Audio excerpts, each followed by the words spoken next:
South Africa dropped from $459 million in 2023 in the first half to $85 million in 2024 the first half. A startup found as a project of Deloitte funded by MTN and a startup started in Vilakazi are not the same.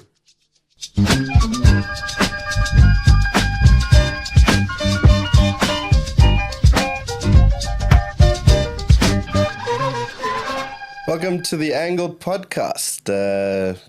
This is something we've brought to you where we go behind the stories that are published in our publishing partners, the Mail and Guardian and the Daily Maverick. And myself, Earl Joseph, and Stanley Moloto over here, my colleague, we get to talk and disagree and agree and shout at each other about interesting things. Stan, how's it, man? All good. You good? All good. Yourself? Yeah, I'm tired, but... Tired from? Yeah? Is that a fist bump? That's a fist pump. That's a tired one. That's a tired fist pump. Dude, it's hard being a startup in this country. Hey. Which, of course, is where we're going to dive straight into it. Let's get into it, man. Yeah, because today's episode is actually from one of our content partners, Africa the Big Deal, which is run by the two Maxes, where they just basically round up all the funding that happens in Africa, usually with tickets of $100,000 plus. And what they do is they look at all the trends, the patterns, all of those kinds of things. And what we've got as a kickoff for today is Africa's Startup Funding Roundup, the 2024 mid-year edition. So that's basically the first half of 2024. Which... Is it good? No, you know it's not. Hey. You know... I was hoping between the time we spoke and now something changed. No, nothing's changed. Nothing's changed. Damn. But I do know that you and I are probably going to sort of clash swords on a couple of these things. And I think for the guys out there who are listening, one of the things that I think a lot of people don't really agree on, even though there are multiple definitions, is what a startup is. What's your definition? Startup, entrepreneurs getting together, starting some entity of sorts to scale that business and make money. Key thing is the entrepreneurs, the individuals involved in solving a particular problem or just getting together to create a nice solution, maybe for convenience or whatever the case may be. But essentially, these are people that come together, create a beautiful solution to address a particular problem with the aim of making money. Ah, that sounds easy enough, but... What you got? What's a startup? I don't think it's too different, but I think you and I clash over what defines a bunch of entrepreneurs. Yes. Because in your mind, or as we've thought about before, entrepreneur doesn't have to be someone who's bootstrapping. Okay, we'll get to that point. I'll put my gloves on, but I'll put them on the side for now. We'll get to that point. I know that we are bootstrappers, yes, right, in our startup world, but that's one version of starting up. Perhaps. Yeah. Then we need to have tiers of startups. But a startup is a startup. It's a brand new company. True. That's constituted.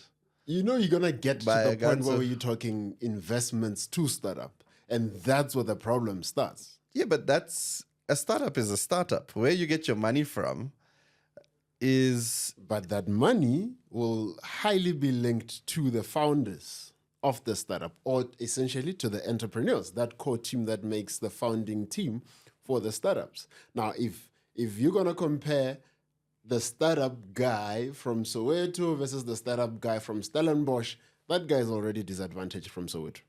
Yeah, but then we should have those tiers. No, that's just a function of privilege. That doesn't change. Again, yeah. Then have a clear tier. You guys are privileged. You guys have your own form of thing going on there. What's the purpose of tiering it? So that there's fair opportunity in funding. So if we know this is the tier that got the funding, no, it's very clear. We're not confusing the tier that's in Stellenbosch that got the funding versus the tier that's in Soweto, Alexandra, and Muleji that's getting the funding. So you're not what's the word? You're not rejecting the notion that a startup isn't a small micro enterprise.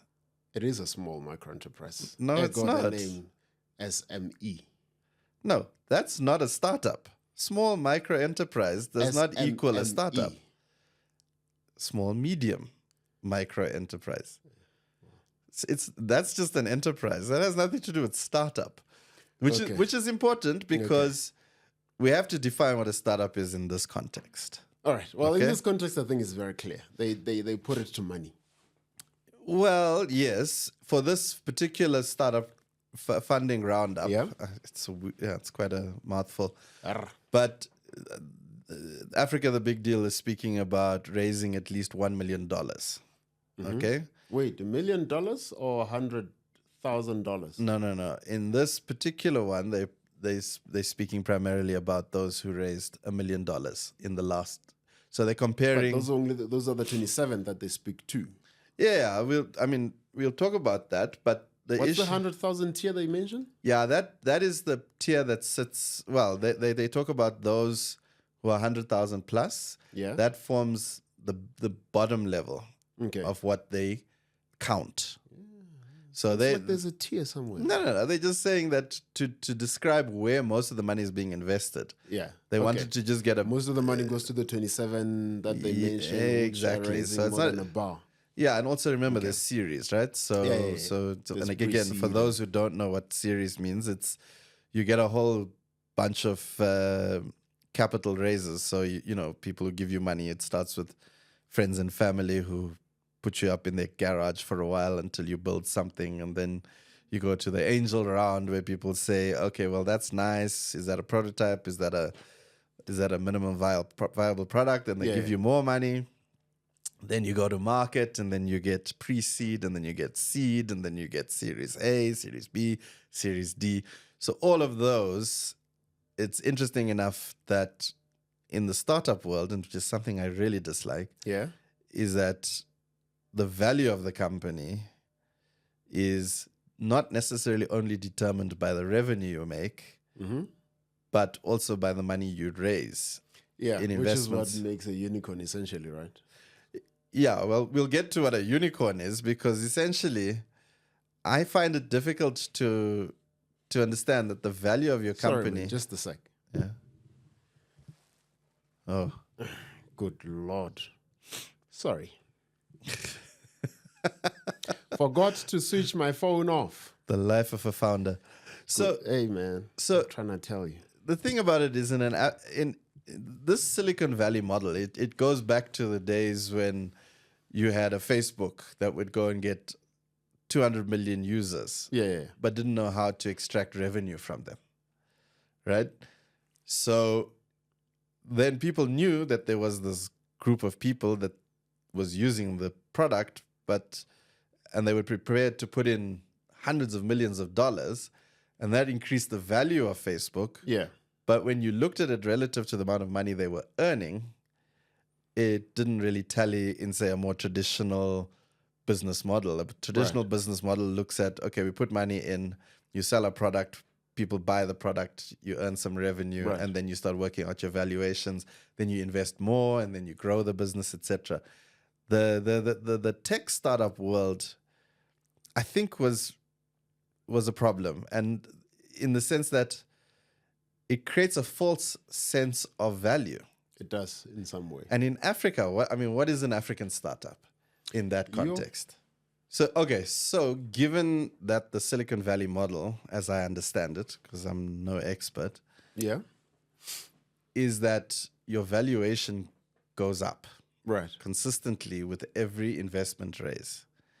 Now, I haven't looked at a lot of these, the financial statements of some of these startups, but I get the sense that profitability isn't your first aim, right? No, it's not. I mean, look at Uber, Who else? Uber, Amazon. Airbnb, and a whole bunch of them.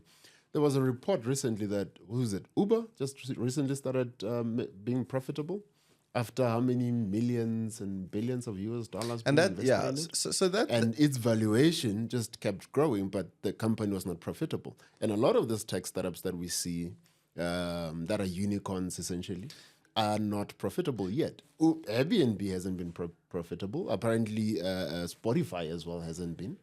But a lot of money keeps going into those companies and their valuation just keeps going up. But they're not making money. okay, so how does that translate to, say, an African startup? It's very interesting. More particular, the South African startup, right? Well, which begs your question, what is an African startup? Right. You see, and then I think for me that's really where the difficulty lies. I come from a background of profitability, Yeah. okay, and very, very tight investment backers. So it's not so much that you can say, okay, I've got 27,000 readers of my magazine, Right. that should be worth X, and therefore if you put another 10 million rand into my company, yes, I'm not profitable yet, but I can grow that grow it to 27,000 to something else, right? 500,000, and then yes, I'm still not profitable. I can tell you, everybody in that market would have just laughed me out of the room. In fact, they did. When you tried to sell. Right. Okay, so it is a very weird culture. It is. I mean, worse, you do not get VC funding if you don't have historic That's revenues. venture capital funding, yes. Yes. Venture capital. You don't get that funding if you can produce historic revenues. But for your valuation, you don't necessarily need historic revenues. You just need investment. Are you saying large revenues? No, to sit in front of a VC, one of the key things they ask for is historic revenues, which is why in South Africa in particularly, we have a problem with startups. You do know, at least in my experience and from the startups that I've been around, that I've worked with, and from the information online even, we have a lot of resources being deployed at product development. But beyond product development, when you go to access to market and what do you call it? Commercialization. There's a problem there. Example I can give you is Sensor, the product I worked with. It's a great product development story for the Innovation Hub, right? Which largely gets their funding from government. But they can take that product to the market. They can go as far as developing the product, but beyond that, it's a problem. Now the problem comes in when Sensor has to sit in front of a VC, historic revenues, and that is a consistent theme within the South African tech. But is it revenues, or is it also a combination? Well, is it a combination of revenues and user base, especially if it's a B2C? If it's a business to consumer, surely if you've got traction with a user base, the revenue part isn't as important if you've got people using your product. Well, then that would mean the VCs would at least take a letter of intent. If I am a small business or a startup and I'm showing you as a VC to go, I have 1, 2, 3 letters from potential customers who are willing to buy or subscribe or whatever the case may be, and they're showing quantities, then the VC must be able to go, okay, if you don't have a user base, at least that is a good intent. Yeah, but that's in a B2, that's in a business to business context. I'm talking in a business to consumer context, right? Right. So if you're doing business to consumer, and well, let's just say you come up with some sort of social media platform, and you go to market, you build it, you go to market. You don't have a revenue model, so to speak. You don't know how you're going to monetize it, but you go there and suddenly there's 100,000 people who are using it, right? Surely that then makes it something that a venture capitalist would be interested in, because you've got 100,000 people. You haven't figured out how to extract, because you see, Yeah, and that's that one, that's easier because that model has been proven by the proliferation of all the social media platforms. If you don't know, all that means is you don't know how to sell the data that you're getting off of your platform. That's an easy problem for the VC to solve. Okay, all right, but let's look at. I think we've kind of gone into more of an educational situation here. It's the startups. Yeah, it does make us tired just thinking about it. But boy, I'm telling you, I know I've been at this for years. But from what a startup is, where we've said it's a bunch of entrepreneurs get together, raise some money, build something, take it to market. Right. That's essentially a startup. Sure. Okay. Then we get to a point where in the first half of 2024, according to these guys, and if you remember, we were talking about of companies that managed to raise about in dollars. $1 million in the last 6 months, right? Essentially, then they went down. Now, this is really, really important, and why we're actually having this conversation. The crash. Okay, so in 2022, the first half of 2022, African startups had raised $3.2 billion. 3.2 billion, first half of 2022. Yes. Okay. We are in 2024, and the first half of 2024, we've only raised 780 million. Oops. Now, everybody who's commentating on this, and you and I have spoken about this, are calling it a drought, a winter, a turn down. It's a crash. Why does nobody consider this a crash? Because maybe there's a way this could rebuild and come up again. Yeah, I mean, okay, I mean, we're going to watch a little clip now from Newsroom Africa where they discuss this a little bit about what they call a founding drought. Yeah. Okay, so let's watch that for a second. All right, cool. Okay, now tell me, is this unique to South Africa, or do you think this is continent-wide? Well, I mean, if we look at it, okay, now we're hopping away from Newsroom Africa, but based on that, they were talking about 184 startups and $1 billion just in fintech alone, right? And they were talking. They didn't give a specific time frame, but the reality is that there was this peak in 2021, 2022, and then a precipitous drop off from 2022 to 2023. Well, how much of this do you think has anything to do with COVID? Maybe the businesses are struggling to bounce back from the COVID.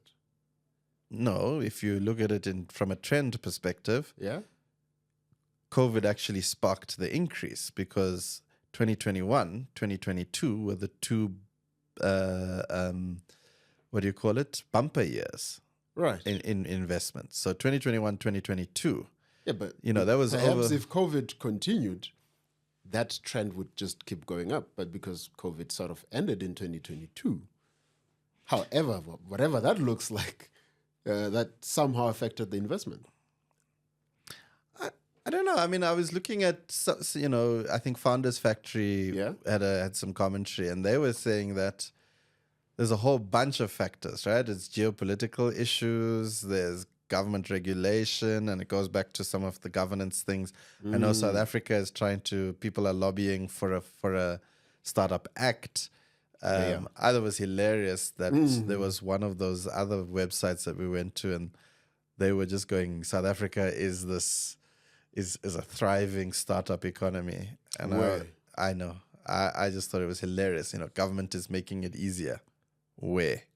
You tell me. Which regulations, which funding access, which market access. If you go through all of those things, I mean, you picked up from that very same website. Of the top 10 startups. How many were white and how many weren't? There were like 2 that were co-founded by black people. The rest are like and co-founded, founded. Yeah. Not even solely founded. Yeah. So there were white people across the top 10, according to that Yep. website.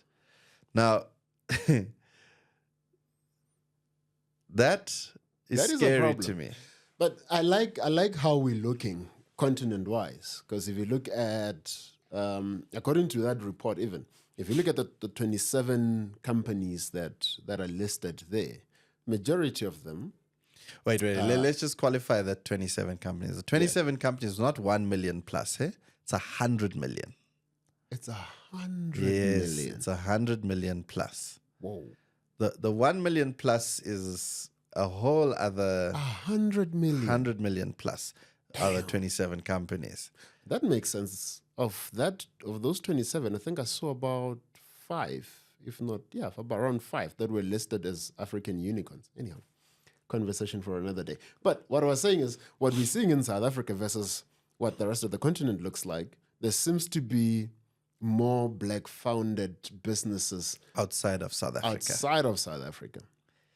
If you go to Nigeria, Nigeria has produced, I think, about 4 unicorns, and all of them. Did we explain what a unicorn is?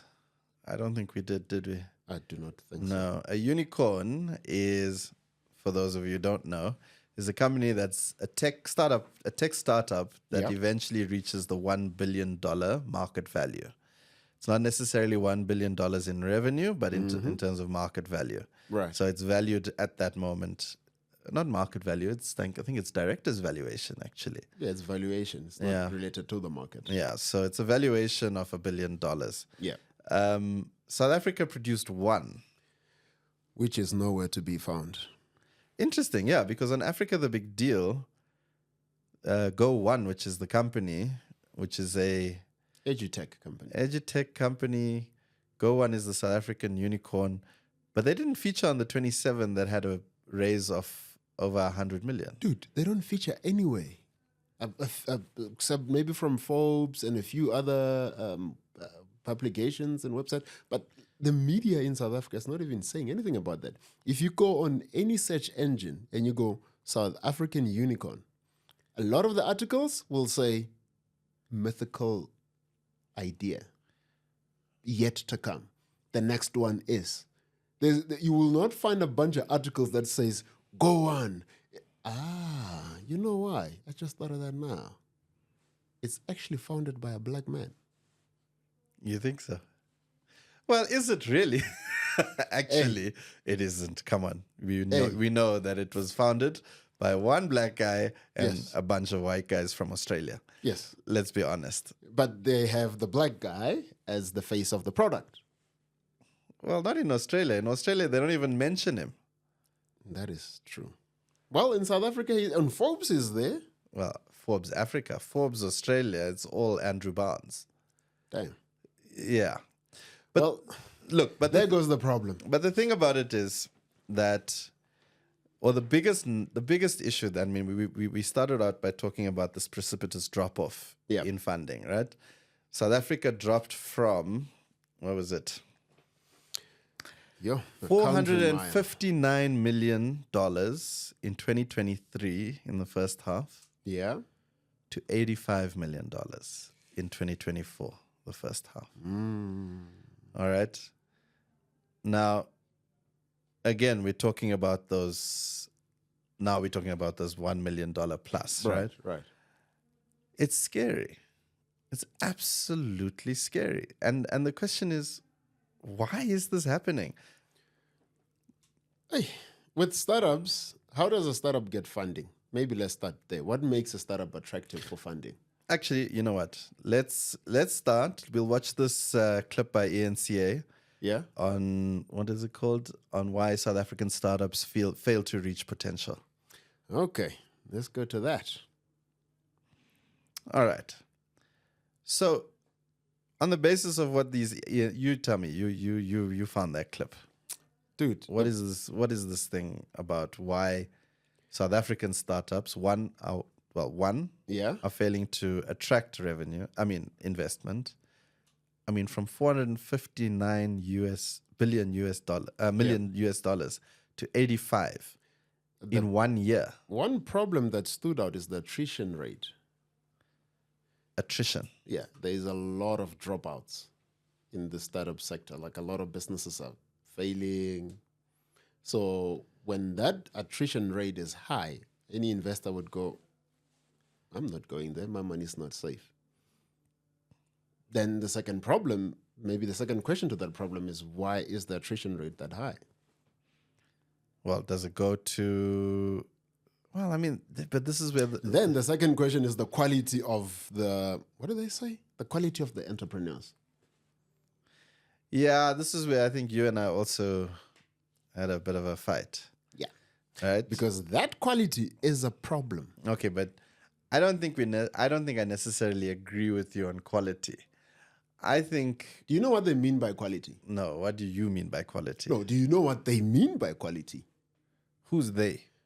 The People investors. who complain about the quality is education, skills, and how do they determine that?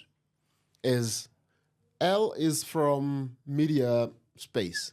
If he creates in media, the quality there is high. Mm-hmm. You look at a Naked Insurance. The founders are from University of Pretoria. They were, what were they doing there? They were, forgot what the profession is, but they worked in insurance. Now, they worked in insurance and created an insurance product. That is a high quality level of an Okay, I don't see a problem with that. Do you? I do not see that problem. I don't see that as a problem. However, it is a problem in as far as a pipeline is concerned. Okay. You're not going to get a lot of entrepreneurs through that type of a pipeline if that's your model for a quality entrepreneur. Since we are a country that normally would look at the West, most of the West created tech startups were not created by graduates. Is that a fact? Yeah. No, man. I'm almost certain most of them are tech people. Where? They would have come up. Okay, I can't speak with any. Thank you. A lot of them are not graduates. They're just guys who mastered a skill and created. Are you talking in tech or across the board? In tech, specifically in tech. I mean, we're talking tech. Naked Insurance is but they call it insure tech because they use a bunch of AI to determine your risk and all of that stuff. So they are insure tech. They are very tech specific. Right. So again, we copying from the West, but the West does not necessarily follow this model.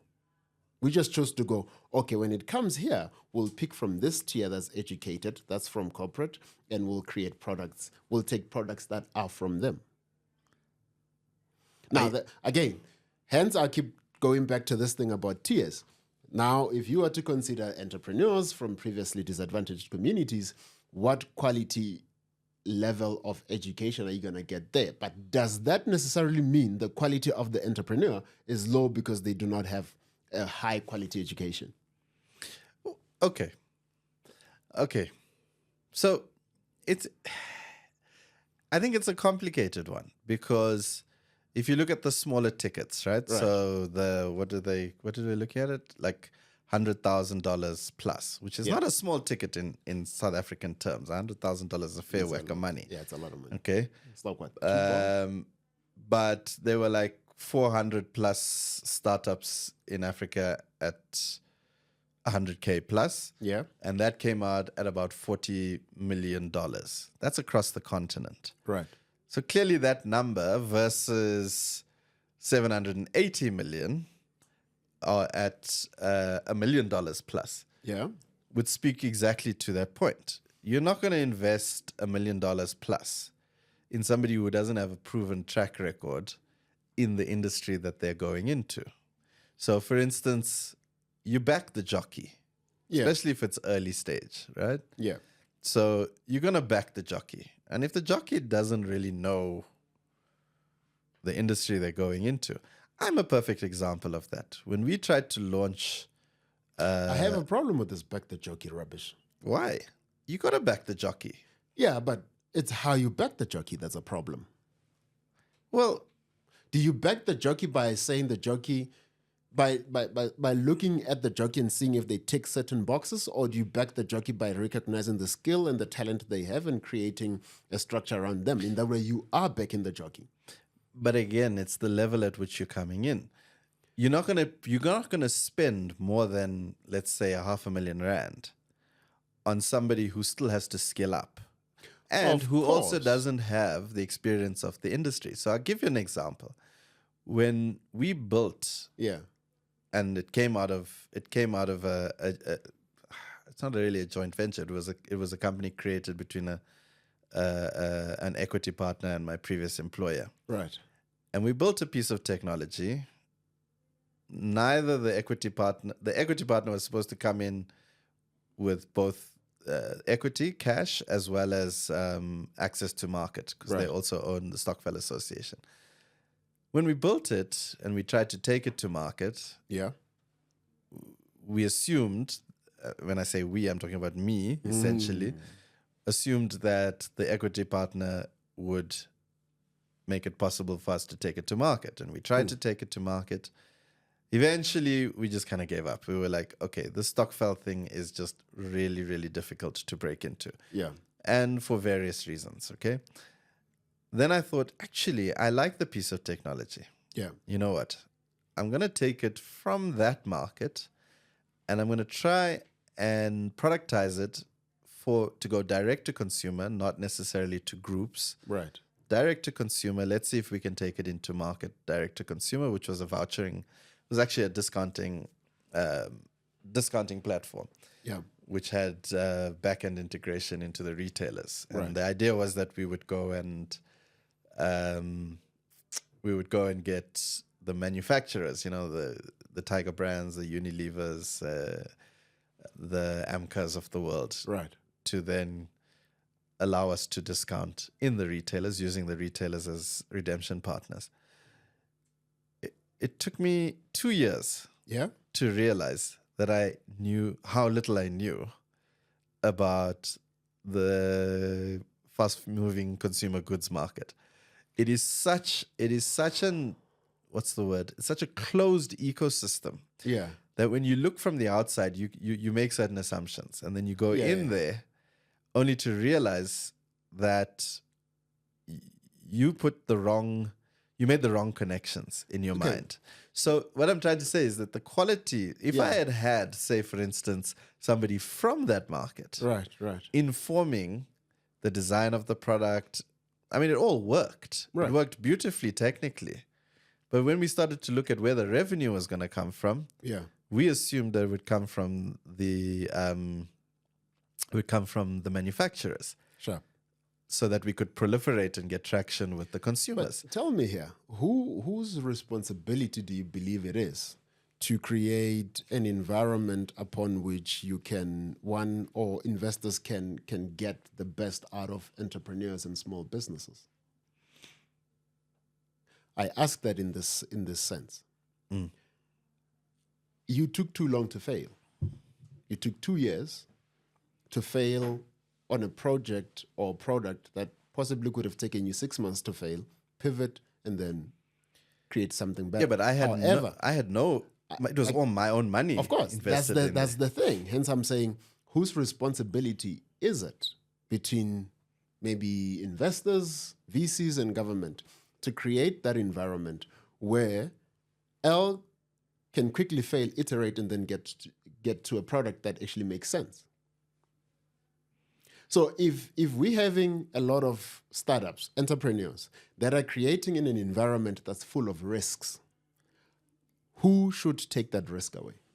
Because ultimately, that environment is what produces quality entrepreneurs.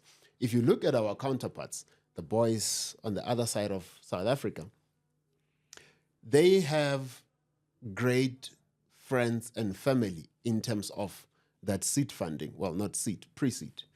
That round of friends and family, that gets them a long way. They would have went through maybe 2 to 3 failures with that money before they get to the next round of funding. You don't get that. You don't get that opportunity. So how does that environment create for you a great entrepreneur? How does that environment create for you that great jockey? How do you back that jockey? Hence, I ask: is it the environment that is bad, or is it the jockey? You gave the jockey a terrible horse at a racetrack that is just rubbish, and you're saying, "I cannot back this jockey." I mean, that's an interesting idea. I mean, if we think of, I mean, what's the folklore around people like Mark Shuttleworth, that he sat in his garage and he so he didn't really come from the industry, did he? No. Not that I'm aware of. Bill Gates? Elon Musk, where did he come from? Again. Did he come from the industry? No. It's interesting. So the tech But guys... again, where does that apply? West. We copy that, but we omit those parts that made those guys successful. When we come here, we change that model to go, yeah, when it comes to you black guys, we'll do it this way. I mean, and we'll overlook that friends and family round of funding, which gets you a long way. If you have a particular skill, right? And yes. You want to solve a very specific problem. There you go. Assuming that you know the source of that problem.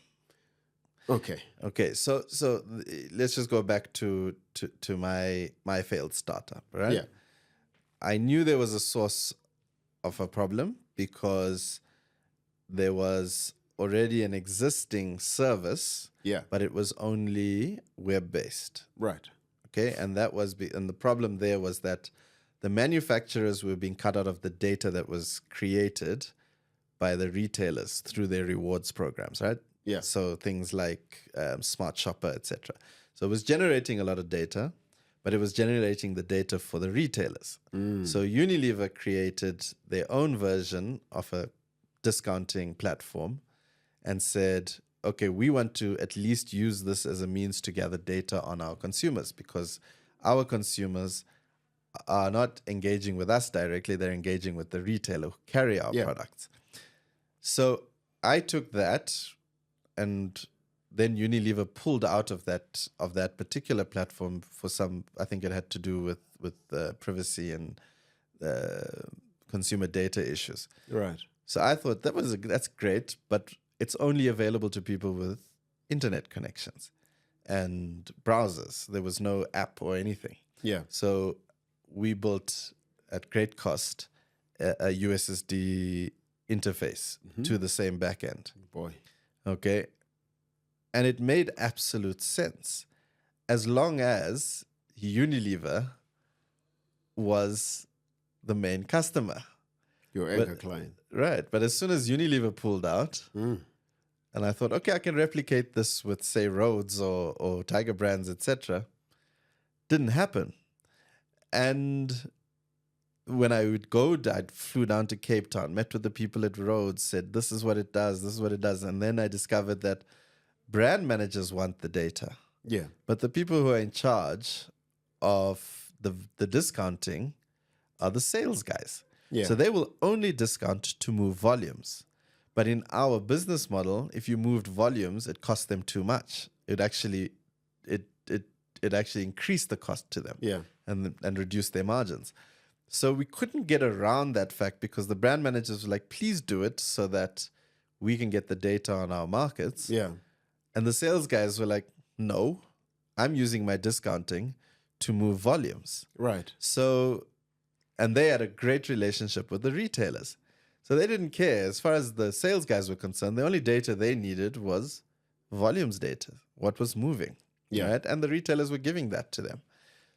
But it was the consumer data that was needed that they couldn't get. So what I'm saying is that we built the technology. So if you look at it from a friends and family point of view, we were lucky. We had investors. It was built by a company that was a software development company. Right. So the software was built. We had some capital in there. So that was already there. But when we tried to take it to market, it failed. Yeah, it just sounds like you guys did not have enough runway, especially around defining or making clear what the problem is and to whom the problem is to. Because you went to the wrong department with the right problem, essentially. Well, what it came down to was And it wasn't clear within the organizations who should pay for it. Because it sounds like you guys had a problem, approached the wrong department, and were looking for the money to come from, again, the wrong department. So, and a lot of your resources were spent in that exercise. And that That's true. exercise exhausted the amount of resources you had. And then, well, we had no resources because once There Unilever you go. pulled out, all the companies pulled out. The you see, investors but pulled that, out, that etc. failure is so bad because you understand the product did not necessarily fail.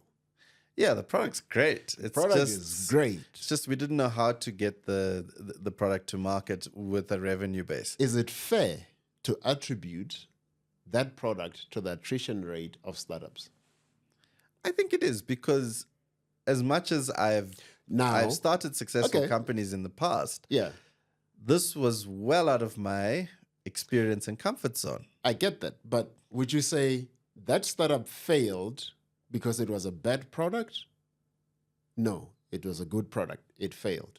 So what was the problem? Was the problem that it was made by an entrepreneur who was low quality entrepreneur? No, that is not the case. But wouldn't I have been a low quality entrepreneur in that case? No. In that particular venture. How does a low quality entrepreneur produce a high quality product? I don't understand. If you're a low quality entrepreneur, how could you have came up with such a brilliant product? But was it that brilliant? There was nothing wrong with the product itself. It was how you guys communicated it.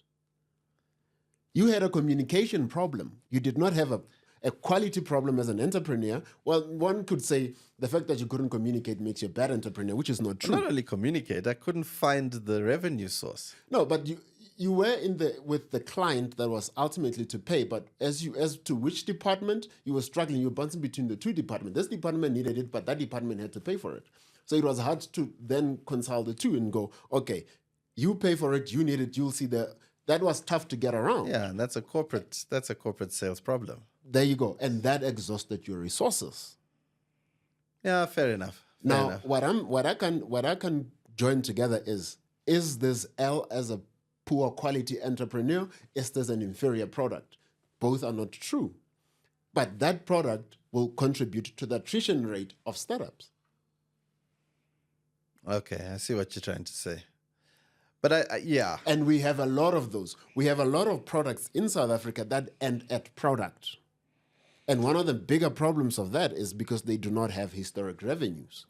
And then the media is going to make a lot of noise around the attrition rate in startups. Yeah.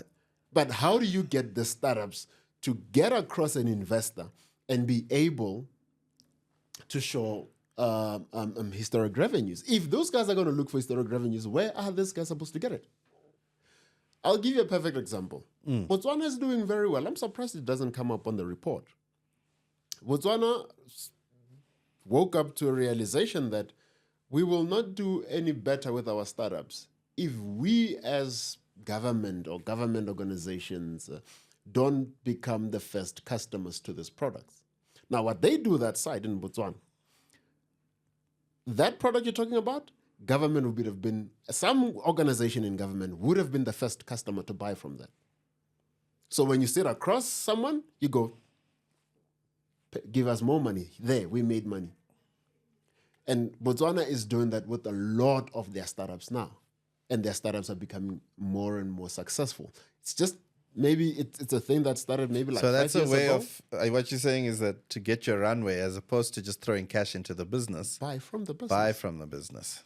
You're creating books for this startup. You're creating a value that's so great. The startups perhaps may not even be able to go, maybe even realize it. Because if you are buying from the startup, any other investor that sits and go, historic revenues. Great product, will it work? Like, yes, it worked. They bought. But isn't that a kind of false economy? Well, doesn't it work? It's a difficult one. I'll tell you. I mean, I get it because in a place. Well, again, I mean, if the government is going to back your product, the government better make sure they do their due diligence. They're not going to just buy it because you're selling. You're not going to walk up to a government selling snake oil and the government's going to buy.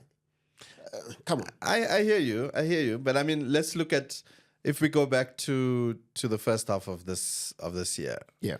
And the numbers that came out was which sectors were attracting the most investment, right? Logistics, interestingly, fintech used to be the darling of African startups. Everyone was investing in, it was, what do you call this, mobile money? M-Pesa, yeah. I don't agree that M-Pesa was a startup. It's not. It was created inside Safaricom. So I don't see that as a startup. But the principle... But you do see Time Bank as a startup. I do see Time Bank as a startup, yes. Good Lord. So essentially, if you look at it, logistics and transport, I thought that was interesting. Yeah. That they got the lion's share of a very small amount, to be fair, compared to the previous years. Yeah.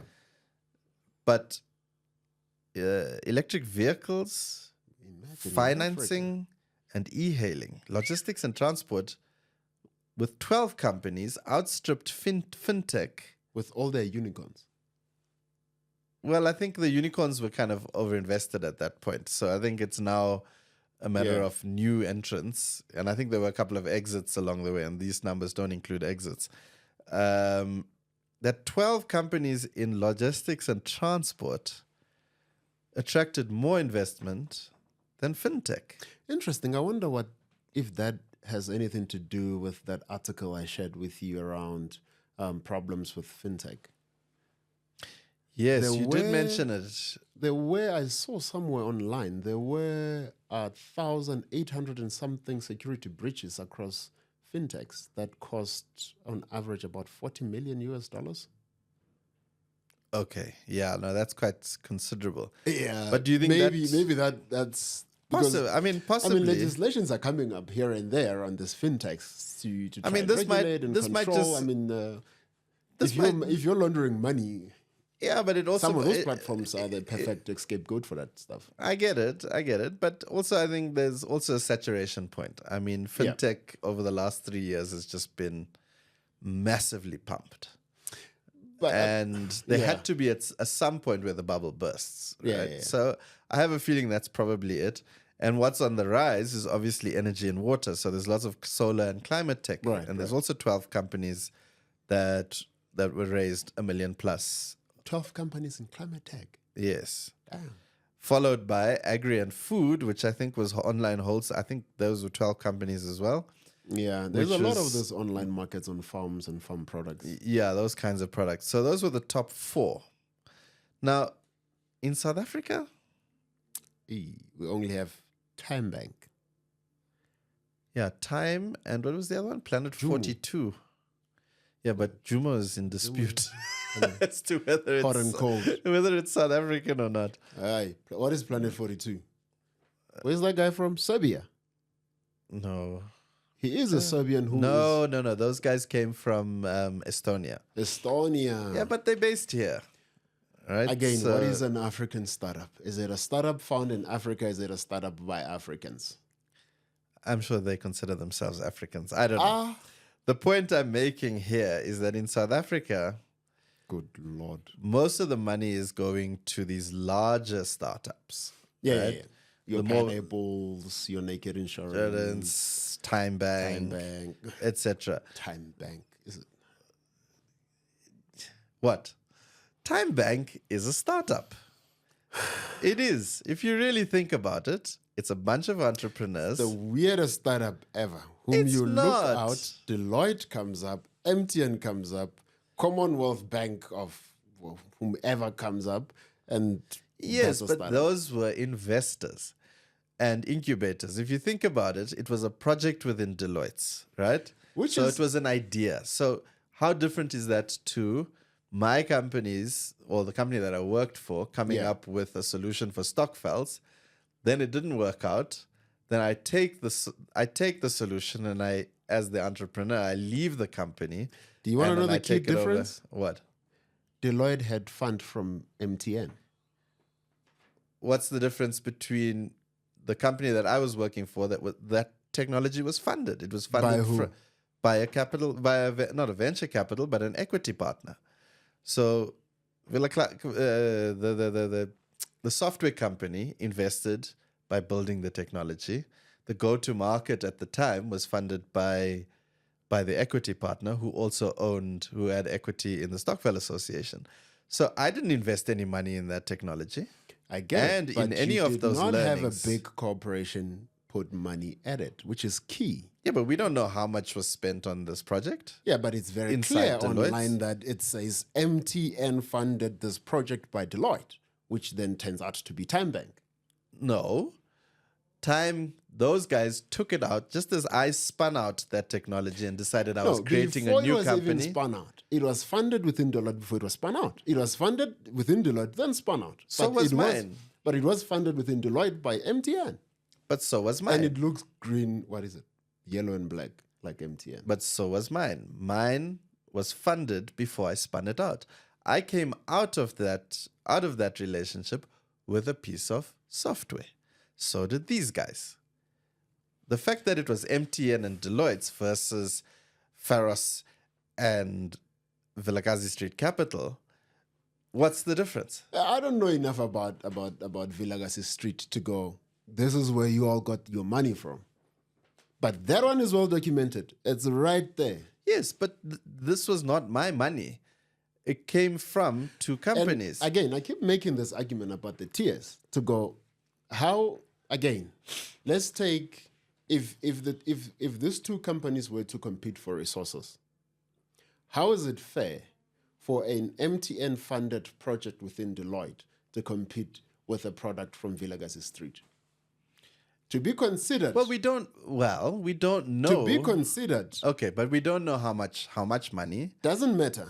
What if they gave them 100,000? No, it doesn't matter. For the fact that that company goes and go, we are supported by MTN when we need funding for X amount. Anybody who's any logical investor would go, if MTN saw value in this is worth it. You come from Vilakazi Street with what? And you go, we need funding. Yeah, right. Vilakazi Street guys. Nobody's paying attention to that product versus a product funded by MTN within Deloitte or however with the Deloitte consulting project. The two names just pack a mean punch more than a Vilakazi Street freaking can. Okay, but now how does that create?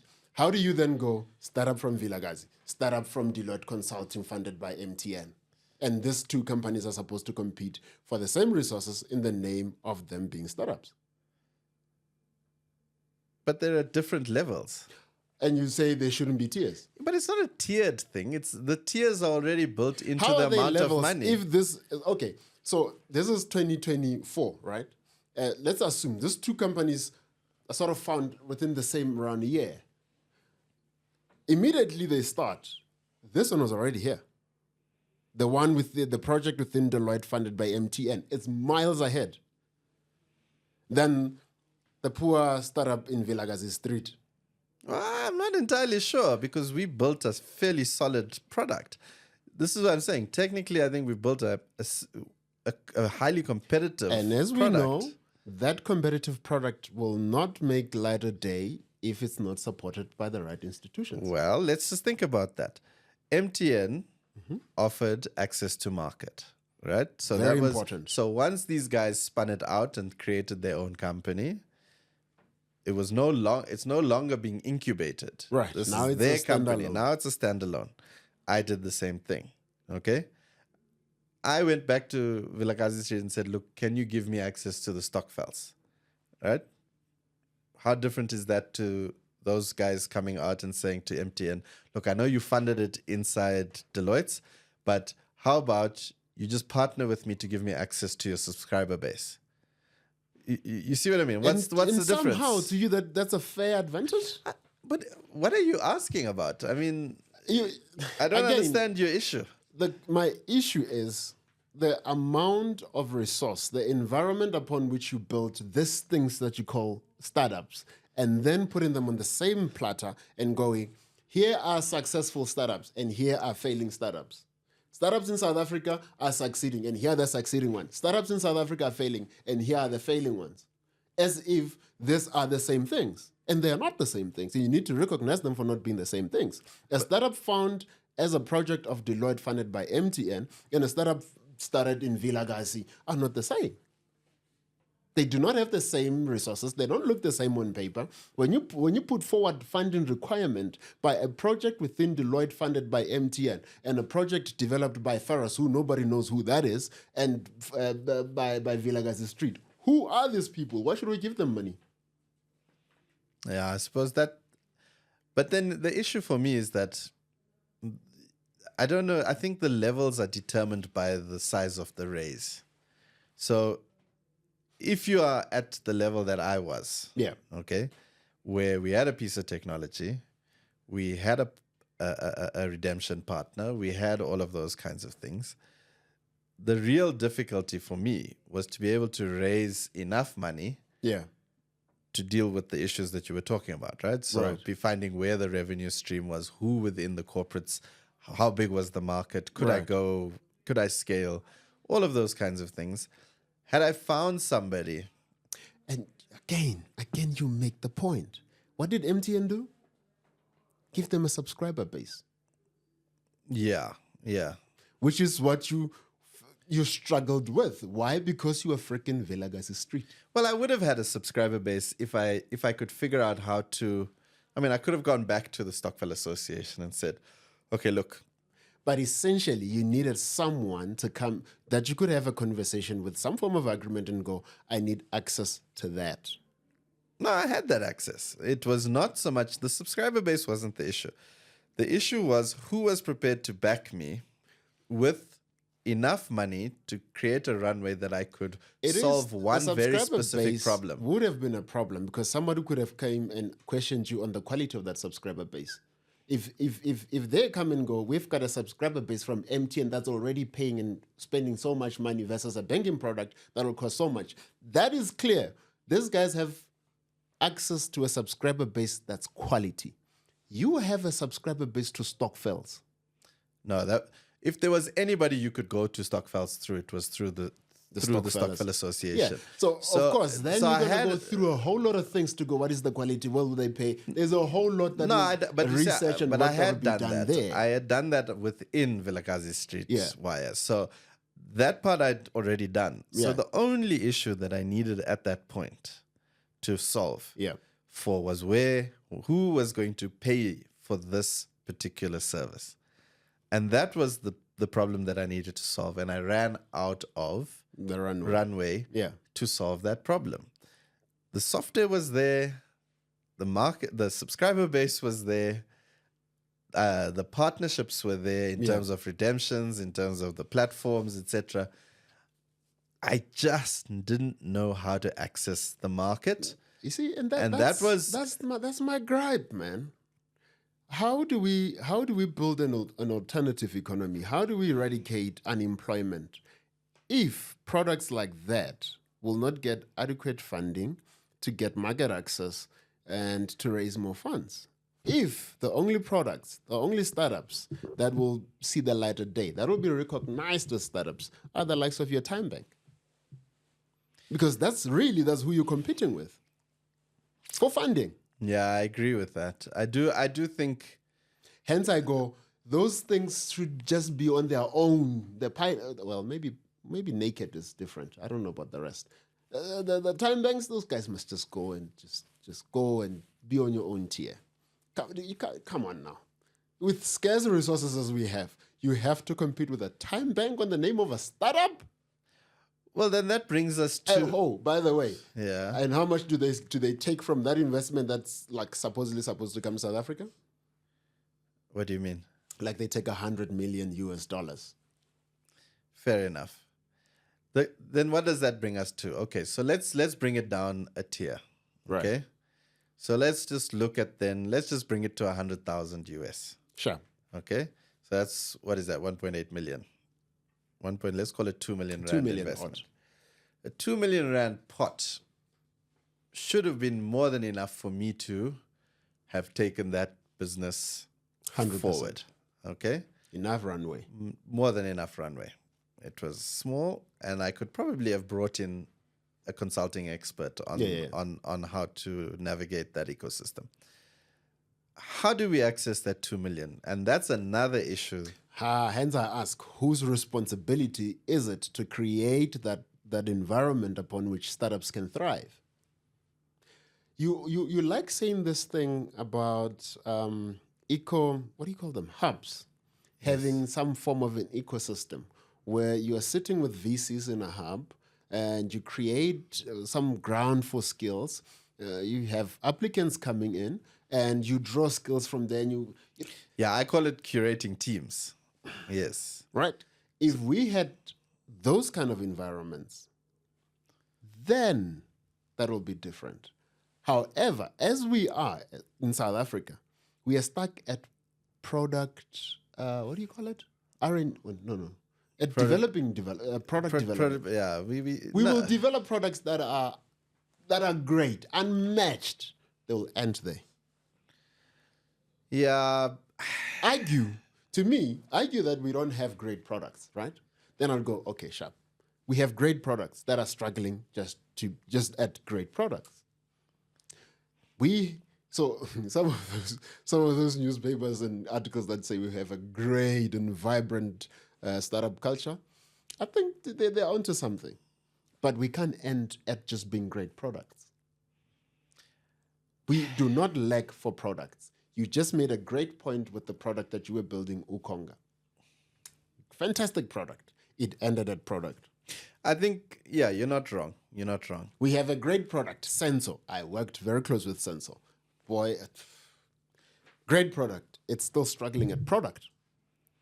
Yeah, there's a lot of those. How do we get them on the other side so they can unlock that investment? Which is why of the top 10, only 2 co-founded by black people. The rest... Were they South Africans? Yes, their names were... based in South Africa. The other ones... I mean, that was another thing that also came up was how many of those were expats starting African companies. Yeah, it's like these guys are failing in their countries and they come here in the name of being African, they succeed. Well, they bring dollars behind them. And actually, if they bring dollars to that's an important. That's actually a really important thing. Is that the dollar base? Because I often used to chat to this guy Will Green, who was at Grindstone. Yeah. Which is a Grindstone. It's a XL. It's a VC. Sounds familiar. And his job, to a large extent, is to show international investors what the market looks like here, in terms of the startup market, etc. And he was saying it's very opaque to external investors.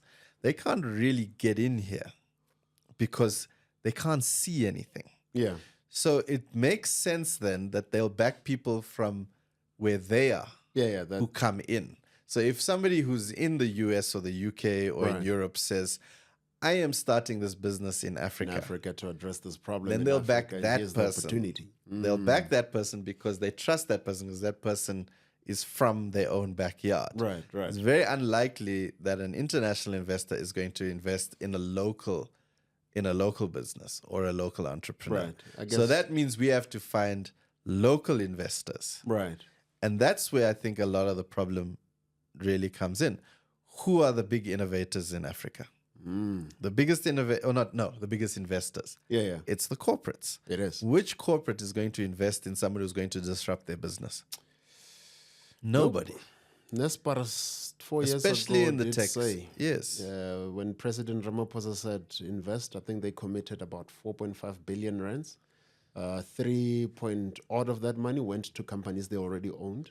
Correct. And a few of those went here and there. But I guess, fortunately enough, in that equation, Sweep South, yeah. Sweep South came out of that interaction. Yeah, but they didn't threaten anybody. The point is that... But they threatened with their other products. Yeah. Take a lot. Yes, yeah. So, but they just needed to go and buy out. I mean, that was a big corporate exit strategy for those entrepreneurs. Yeah. The thing about it from my perspective is that if you want to create this, if we go with your tiers, Right. that tier that's right at the bottom, that's the guys who have problems to solve. They may not have all the skills, but Yeah. they have the entrepreneurial spirit, and then they've got some level of education that they can bring to the party to solve their very small local problem. We're Right. not talking about solving macro problems, Yeah, right? yeah. So if in your community you've got a problem, there's enough of a community there that you can solve.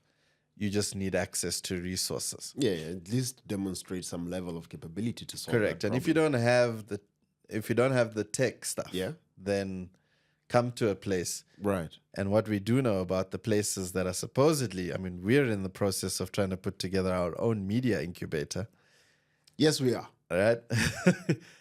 And one of the things we're talking about is how much of the money raised By the goes hubs. by the media, the incubator goes to the actual beneficiary. Now, we've structured it that over 68% Yeah. goes both in cash as well as in resources Yeah. to support the cohorts that come through the incubator. Yeah. I don't think that necessarily happens with the tech startups. No, most hubs are not even built like that. If you look at the innovation hub, they will just go as far as product development is concerned. After then you need to go to someone else for market access and other things. But they will end at that. And I think most incubation hubs or tech hubs end at product development. And to your point, they do not.